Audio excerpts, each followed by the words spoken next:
बस एक झलक दिखा रहा हूँ, ये देखो, ये देखो पीछे। हेलो दोस्तों, तो मैंने वो प्रोजेक्टर दिखाया था आपको, मैं वो उसको इसका वीडियो अपलोड करने वाला हूँ, जो फुल वीडियो में अपलोड करने वाला हूँ।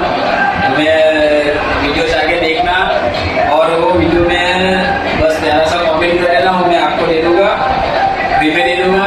लेकिन मैं वो एक स्टेज में उसको देने वाला हूँ, तो मैं स्टेज अभी आपको बताने वाला नहीं हूँ। और दूसरे वो वीडियो आएगा उसमें बताऊंगा कौन के स्टेज के लड़के को देना है। बस आप प्यारा सा एक कॉमेंट कर देना और उसमें अपने राज्य का नाम लिख देना, गुजरात, महाराष्ट्र या कुछ भी हो, जो भी हो। मैंने मन में सोच के रखा है कि इस स्टेज वाले लड़के को देना, ठीक है। मैं आपको इसकी क्वालिटी दिखाता, एक बस एक झलक दिखाता हूँ, ये देखो, ये देखो पीछे।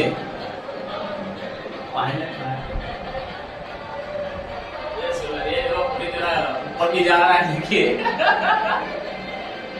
देखिए, देखो मस्त है ना, फ्री में देने वाला हो, ठीक है। तो कमेंट करना भूलना मत, वहाँ सब्सक्राइब करके जाना। आया लोग, ठीक है। Bye bye.